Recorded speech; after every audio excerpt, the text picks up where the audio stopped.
Estamos de vuelta en Contingencia Evolutiva junto a Daniel Fernández. Algo que conversamos en la pausa y que me parece interesante tomar, como tiene que ver precisamente con la instalación de este nuevo sistema de paradigma sensible, con la validación institucional de este sistema de paradigma sensible. Tú decías algo que me parece una buena analogía, digamos, la analogía de la adolescencia en ese sistema.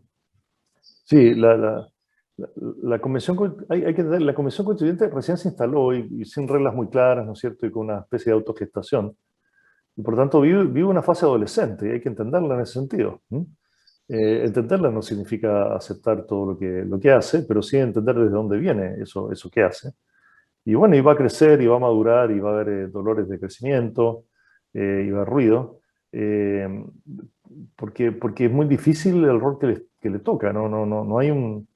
Y la forma en que se gestó sin un mandato claro, lo cual me parece bien, porque al final nos parece bien, porque eso les da espacio para instalarse de la manera que se sienta más cómodo y que sea más natural, en vez de llegar con un chaleco de fuerza. Pero el riesgo de este proceso adolescente es que pierda popularidad de forma muy significativa. La semana pasada, según encuestas, cayó 8 puntos la confianza en la convención. Ahora, el otro día comentando esto, alguien me decía, bueno, pero es que en Latinoamérica ninguna institución dura entre 3 y 6 meses. O sea, a los 6 meses cualquier presidente, cualquier institución sobre la cual se depositaron enormes esperanzas, termina siendo denostada porque no resolvió, entre comillas, los problemas inmediatamente, o se comportó políticamente, como si no se tratara de eso, de ser político, y luego se desprestigian. Entonces, el riesgo que tenemos es que en este proceso adolescente la gente se cabree, digamos, se choree, y digamos, ¿sabes qué? No, esta cuestión no está funcionando, y por lo tanto lo que haga empiece a deslegitimarse en su origen, en su esencia. Y no queremos eso. Si tenemos, o sea, yo no creo que tengamos ni 9 ni 12 meses por delante, probablemente tenemos un par de años fácil por delante para que salga algo y no sabemos cómo salga. En ese proceso, si lo que sale deriva de una institución totalmente, ¿cómo se llama?, descalificada, bueno, ¿qué plebiscito salida vamos a tener? Entonces, primero hay que entender la adolescencia, pero por otra parte hay que contenerla también, y los propios integrantes de la convención tienen que entender que su proceso adolescente no puede ser demasiado largo. Hay algo como que tomando la analogía de la adolescencia, precisamente hay etapas del desarrollo de los niños, digamos, cuando que si el padre no juega, la madre no juega un rol en el que pone ciertos bordes en esa conducta, puede generar ciertos trastornos de personalidad. Y precisamente lo que hablábamos de estas morales refundacionales, ¿ya? Estas morales refundacionales que de alguna forma pueden aparecer como una manifestación adolescente también, digamos, cuando el chico se rebela contra su padre y desconoce ese linaje del que venía, y quiere tener posición, la mayoría de las veces en oposición, para poder construir su propio ser, para poder como identificarse a sí mismo, pero en un proceso como este,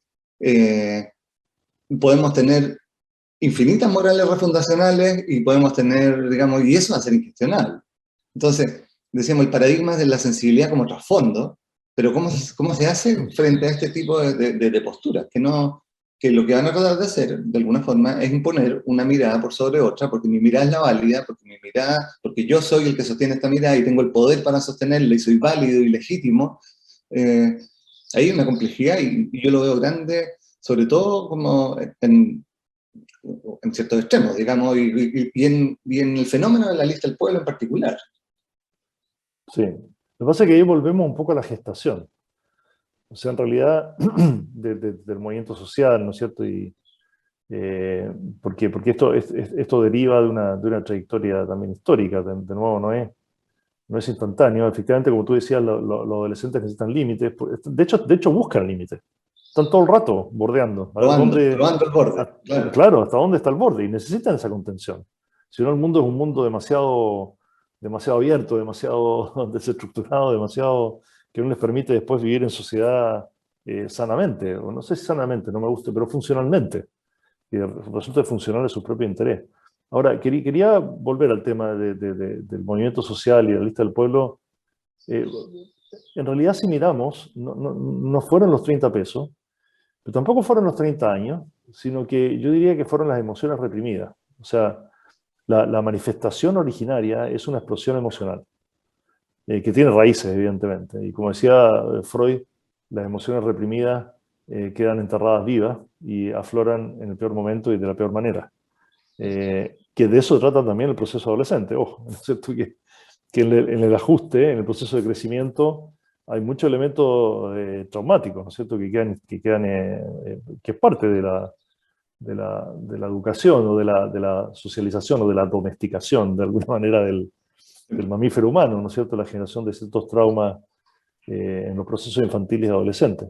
Entonces, creo que lo que se expresó en octubre de 2019 fue una explosión emocional derivada de todos los traumas de crecimiento del país, que dejó a muchas personas en una gran frustración, totalmente desplazadas.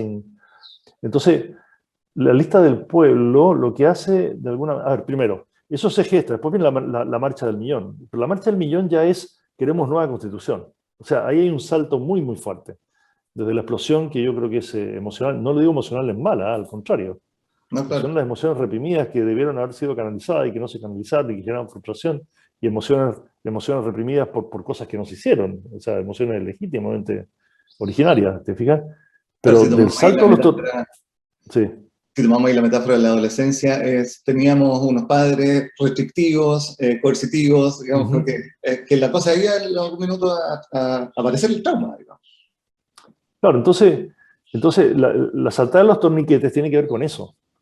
La manifestación del millón tiene que ver con la Constitución, con dar porque ese millón no era un millón necesariamente frustrado, todo, ahí había de todo. ¿Te fijas? Entonces, era como una búsqueda de darle un canal institucional a toda esta frustración y que estas emociones reprimidas surgieran, pero que se canalizaran, por así decir, civilizadamente, o no en forma violenta. Entonces, yo no sé el germen de la lista del pueblo dónde está. No estoy claro, digo. Hay una componente de emoción reprimida, y hay por otro punto una componente de, bueno, ordenemos esta cuestión y vamos a un proceso constitucional que cambie esta lógica.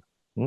Entonces, esos elementos conviven, creo, dentro de la fundación, ¿no es cierto?, del movimiento, del origen del movimiento. Y claro, como todo movimiento tiene que canalizarse políticamente, tiene que articularse, tiene que poner parlamentarios, tiene que poner candidato a presidente, y en ese proceso probablemente se desacopla de esta emoción original, porque se instala en un ámbito muy institucional que puede ser de alguna manera cuestionado por esta otra componente que persiste, porque hay gente que todavía está viviendo y reviviendo muchas de esas emociones originarias, porque los problemas no se han resuelto y se han agudizado con la pandemia.